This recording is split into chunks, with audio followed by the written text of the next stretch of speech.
Welcome to Static Talks. I'm your host, Dave Long, founder and president of StaticWorks. We make static control flooring. In our podcast, we'll discuss the threat static electricity poses to your business and how to address those risks. As you all know, we're the static control flooring experts. However, even if we're in the static control industry, every flooring project starts out the same, whether it's a conductive static dissipative floor, a tile floor, a ceramic floor, an epoxy floor. The first thing we have to do is look over our site conditions and determine what obstacles we're going to face. In today's discussion, I have Rick Frotton with me, my colleague, and we're going to talk to you about an area that's quite misunderstood called moisture mitigation and relative humidity in concrete. Thanks, Dave. I'd love to learn more about that.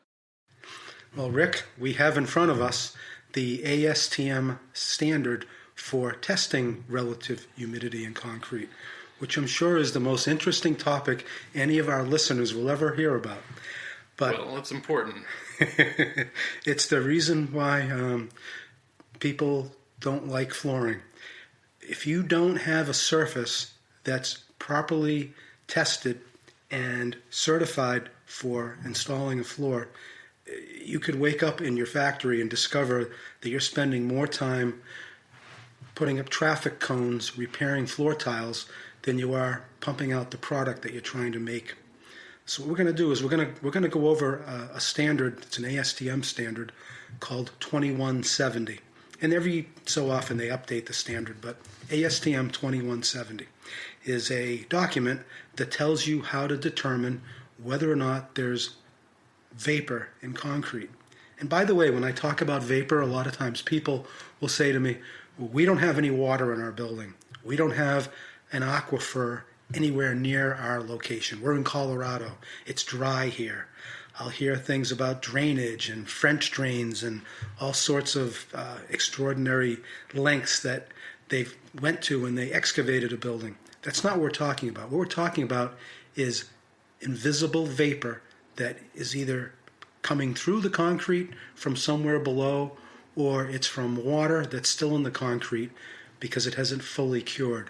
And we need to determine where that's coming from and how much there is, because concrete is an alkaline substance.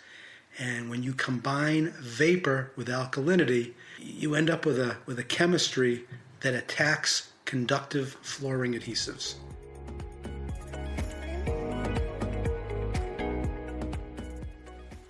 Okay, so we know that humidity can be a real challenge when installing this type of flooring. If you do testing and find out that there is in fact too much humidity in this environment, how do you address that? Well, before we address it, Rick, what we need to do is first make sure that the tests are done correctly.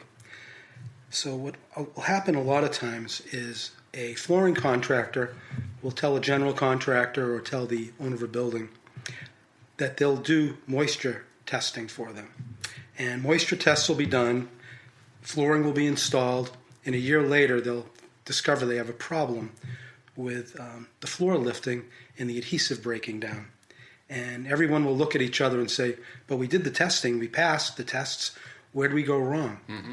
Well, the reason you want to buy a copy directly from ASTM of the test method is because you need to know how to control the site conditions when you do the test.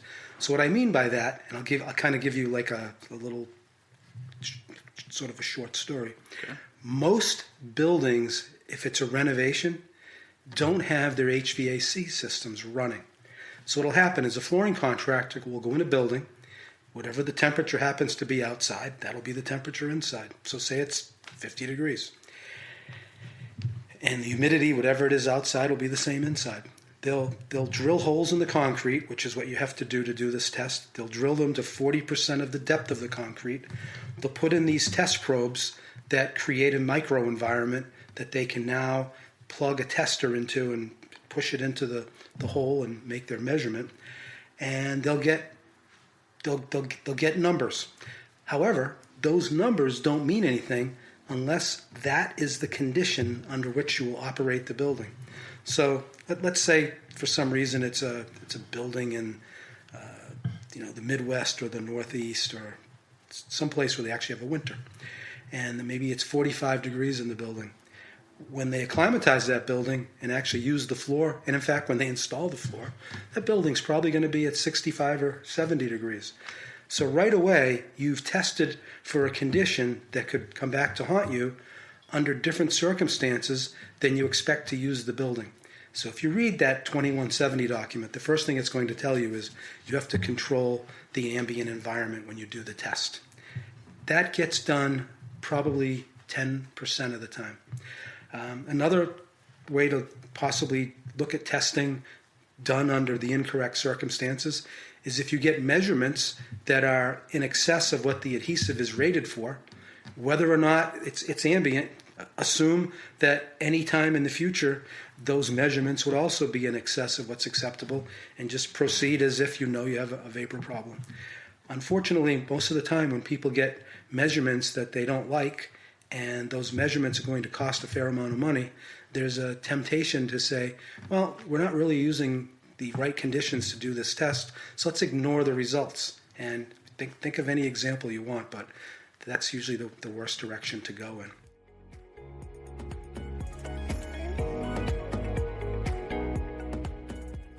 Okay, Dave, so assuming the relative humidity testing was done correctly, what do those measurements mean? And if there's a problem, how do we get rid of it? Every adhesive manufacturer, and we're talking about conductive adhesives right now, every adhesive manufacturer has a rating that they will attest that they believe their adhesive will handle for relative humidity in concrete. Okay. So, for example, a conductive one-part acrylic adhesive is usually rated at somewhere as between 80 and 85% relative humidity. So let's assume that the tests have been done correctly, and now your question, Rick, how do I get rid of the problem?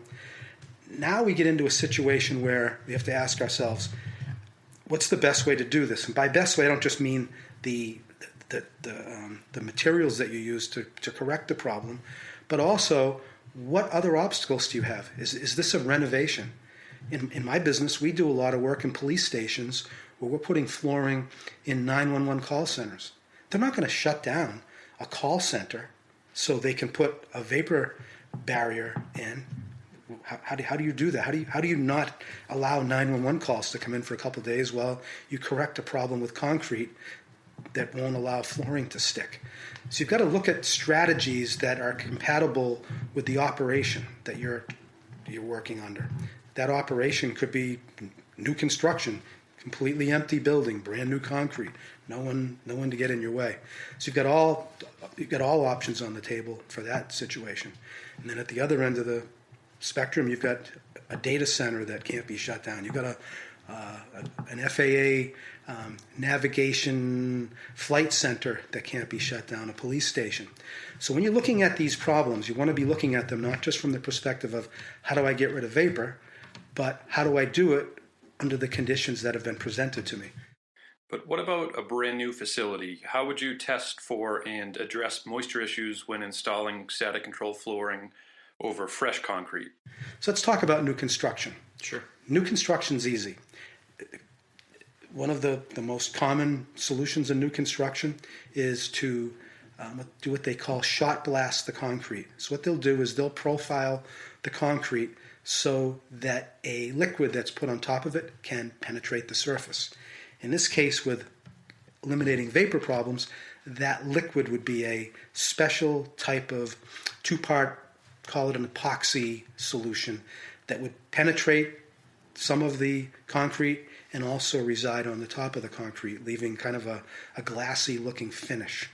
These vapor barriers, these two-part vapor barriers, they're made by at least a dozen companies. I'm not going to recommend any one, but I can tell you that there are differences between these products, and one of the things you want to look at is the length of warranty and the strength of the company itself. So whenever you're putting down something to get rid of a major problem that could in fact also jeopardize your business, you want to look at it from the perspective of, can this product and can the company backing it do the things that would need to be done if it doesn't work?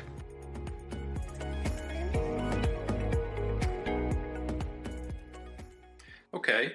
And how would you handle an occupied space, for instance, a mission-critical environment where you can't have any downtime and you've got employees working in the space at the same time that you're installing flooring? Another solution is a roll-on vapor barrier. So at the risk of kind of dumbing down how these products work, picture a material that comes in a 5-foot wide roll that looks like 80 grit sandpaper on one side and Tyvek on the other. There's a number of companies that make these. One of them is a product that we've used quite often that's been proven to be a true solution for people who need to roll out a vapor barrier basically overnight. So back to our busy 24/7 kind of operations. A team could literally go in with lifts, move a console in a 911 call center, slide it over 6 or 8 feet, grab a roll of this material, put it down on the concrete, put flooring on top of it, put the console back on top of the flooring, and keep moving. All the while the operation continues to take phone calls and hopefully not compromise any of their public safety duties. So that kind of solution would require no cure time. It would require no blasting of concrete, and it could be done without the use of chemicals. So it could be done in an occupied space. Maybe it's a clean room. Same thing in a clean room. Obviously, clean rooms are worried. Clean room facilities managers are worried about dust and contamination. That's why they call it a clean room. So in a clean room, you would be able to put the vapor barrier down on top of whatever surface is in there. In this case, it would be the roll-on vapor barrier, and install whatever type of flooring you want to on top of that surface. So those are a couple of strategies, the liquid version and the dry version. Hopefully, you'll be able to have the option to use either one. And when you look at these vapor barriers, like I said, you want to look at warranty. The other thing you want to look at is, what are they rated for? If that test that was originally done was done correctly, you might find out that your relative humidity is 99%. That's not an uncommon number. And the reason I say it's not an uncommon number is I very seldom have ever seen a number under 70. So think of 70 as 0 and 100 as 100. That's a much smaller range already. And 99 would be what you would probably measure on brand new concrete that's 2.5 months old. So when you see these numbers, you want to look at the vapor barrier and see what it's rated for. Because I'll tell you what will happen. If you're supposed to take one reading for every 1,000 square feet. So suppose you got a 10,000 square foot room and you decide you only need to take 5 readings, and 4 of them are 85% and 1 of them is 99%. What reading would you rely on? I can tell you that when it comes to budgets, a lot of people are going to say, I'm going to go with the lower number because there were 4 of them. And that answer would be incorrect. And the reason it would be incorrect is, if you install flooring, you have a problem with the flooring, the first thing the flooring vapor barrier manufacturer is going to do is they're going to ask you, or maybe they'll even do it for themselves, they're going to make a measurement in the exact location where the failure occurred.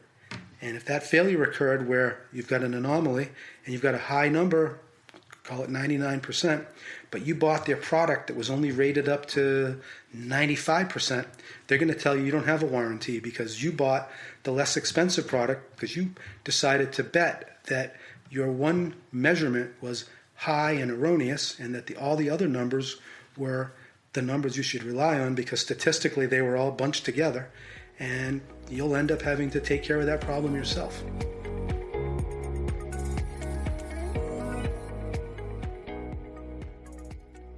We hope you learned something today. If you have questions about the podcast, give us a call at 617-923-2000. Even though we specialize in solving problems with flooring, If you have a question about static discharge, how to install a floor, how to test the floor, we'll be glad to help you. Thanks for listening.